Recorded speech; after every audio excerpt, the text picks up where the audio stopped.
तो जहाँ जल है वहाँ क्या है, जीवन है कहते हैं। तो यहाँ पर जीवन भी संभव हो सकता है, कब, जब यहाँ पर ऑक्सीजन आएगा तब। वैसे एक बात बताइए, आप सब माउंट एवरेस्ट का नाम सुने हैं? क्या है माउंट एवरेस्ट?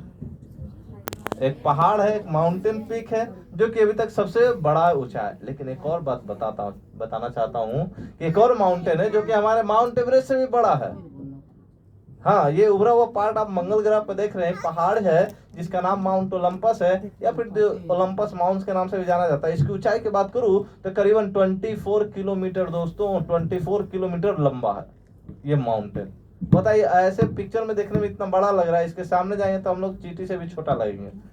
इतना बड़ा ये माउंटेन है जिसकी ऊंचाई 24 किलोमीटर बताया। ठीक है, इसका नाम माउंट ओलंपस है। आगे बढ़ते हैं, ये थे 4 इनर प्लैनेट। अब आगे देखते हैं 4 आउटर प्लैनेट को, जो कि सबसे पहले आपको जुपिटर देखने को मिलेगा, जो कि काफी बड़ा, सबसे भारी यही ग्रह होता है। ठीक है, और जैसे कि बताया, जो 4 आउटर प्लैनेट होते हैं वो सबकी सभी गैस के गोले होते हैं। इसमें गैस मूव होता हुआ देख रहे हैं ना आप सभी, एक लेफ्ट से राइट, राइट से लेफ्ट मूव होता हुआ आप सभी को देखने को मिल रहा हो। बिल्कुल, जिस दौरान एक साइक्लोन का फॉर्मेशन होता है। देख रहे हैं, एक आंख जैसे स्ट्रक्चर दिख रहा है क्या, ये एक साइक्लोन है जो कि बृहस्पति ग्रह पे बहुत पहले से चलता आ रहा है।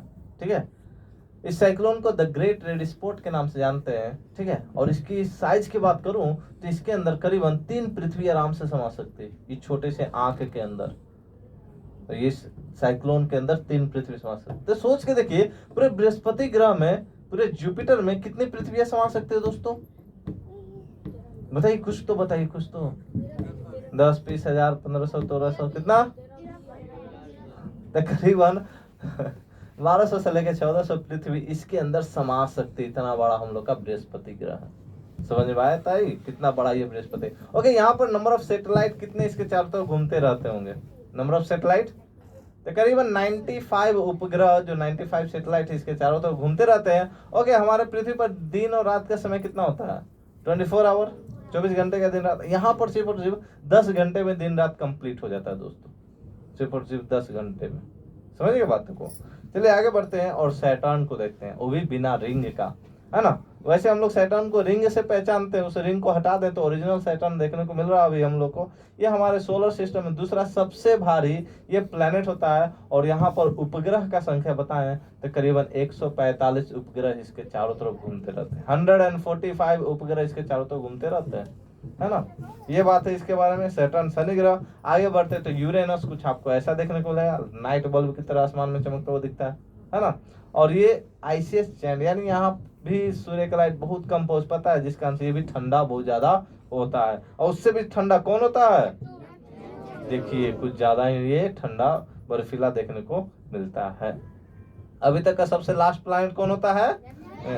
लेकिन एक और प्लैनेट के बारे में हम लोग पढ़ते थे, है ना, कौन सा?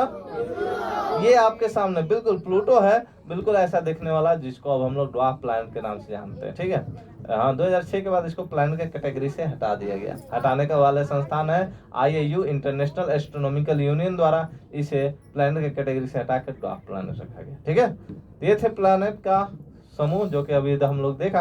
अब आगे बढ़ते हैं, अब आप सभी को अर्थ पे लेकर जाते हैं और आपको रियल टाइम अर्थ दिखाते हैं। कहने का मतलब, और आप सभी को कहा जाए कि 1516 फीट ऊपर चल जाए पृथ्वी से, तो बिल्कुल ऐसा ही आप सभी को अर्थ देखने को मिलेगा, बादल का मूव होते हुए भी, है ना, देख सकते हैं। और ये जो यहाँ पर डेट टाइम मेंशन किया जा रहा है, एक्चुअली हाल फिलहाल का देख सकते हैं। पहले मंथ है, फिर डे है, फिर ईयर है, यानी 16 मार्च का ये डाटा देख रहे हैं अभी हाल फिलहाल जो मार्च भी था, उसमें हमारे बादल पे जो अर्थ पे जो बादल का मूवमेंट था बिल्कुल ऐसा था। शायद मौसम विभाग वाले कुछ ऐसे ही देख के बताते हैं ना, कब बारिश होने वाली है, कब बहुत तेज गर्मी पड़ने वाली है।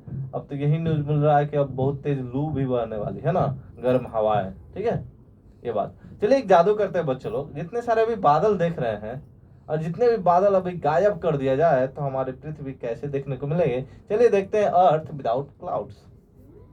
हाँ, गायब हो गया नहीं, बिल्कुल देख रहे हैं आप सभी। ये पृथ्वी बिना बादल को कैसे देखने को मिलती है? अब जब हम लोग देखें, जो कि हम लोग जानते हैं कि 3/4 भाग हमारे पृथ्वी सिर्फ और सिर्फ पानी से कवर्ड है, इससे पता चल रहा है। और 1/4 भाग पे हमारा जमीनी क्षेत्र है, वो भी देखने को मिल रहा है ना।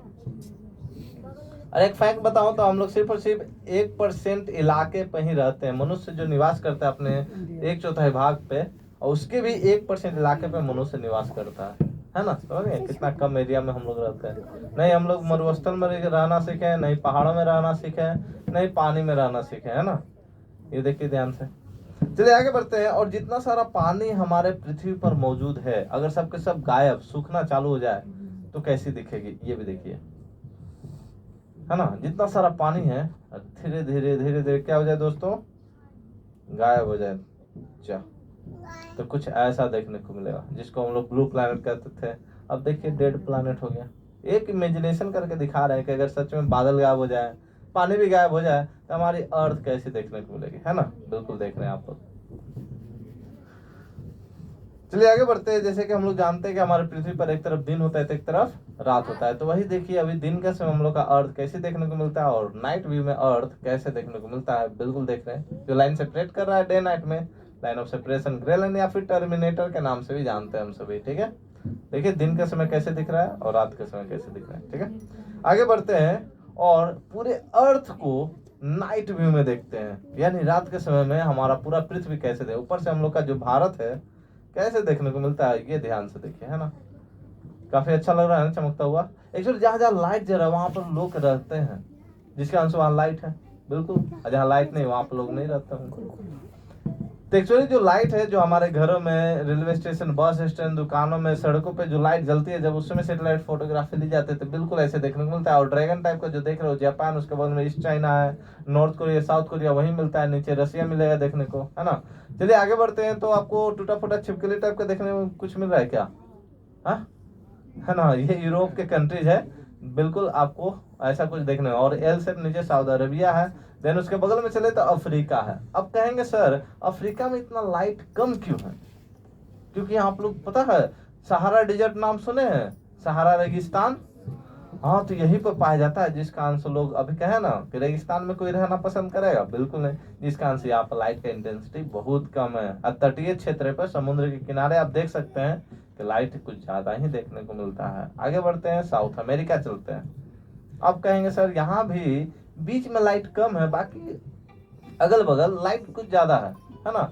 ऐसे इसलिए क्योंकि आप लोग एक जंगल का नाम सुने हैं क्या, अमेजन जंगल, बहुत अच्छा, यहीं पे वो जंगल पाया जाता है। अब बताए जंगल में भी कोई रहेगा, जंगल में मुगली थोड़ी है कि हम लोग जंगल में रहेंगे, क्या जी दोस्त।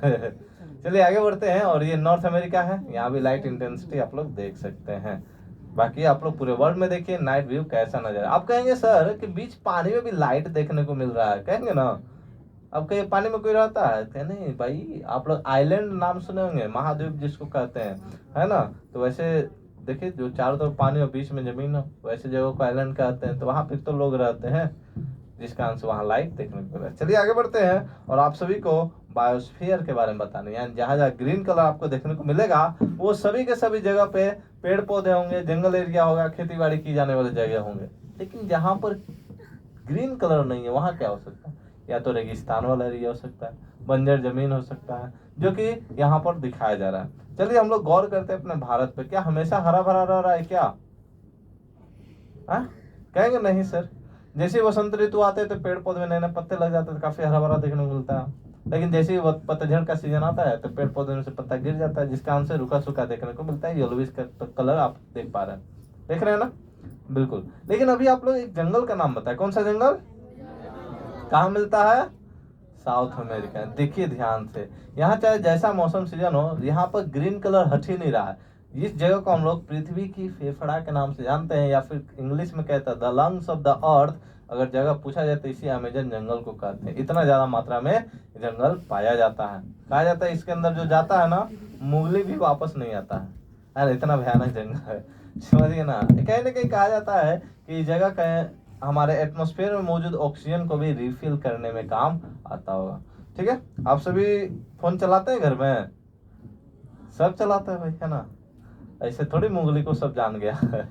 देखिए ध्यान से, जो पहले के मीन्स ऑफ कम्युनिकेशन थे, जो संचार के साधन थे, बहुत कम थे, है ना। पहले चिट्ठी से या टेलीग्राम ये सब से पता करते, लेकिन अब के जमाना देखिए with in fraction of second, चाहे आप यूरोप में हो, चाहे अमेरिका में हो, चाहे जापान में, कहीं भी हो, एक फोन लगाते हैं बात होने लगता है। इतना फास्ट हम लोग का मीन्स ऑफ कम्युनिकेशन आज के डेट में संभव हो पाया कि कहीं भी बैठे कैसा भी खबर हो आपके पास within fraction of second में पहुंच जाता है ना।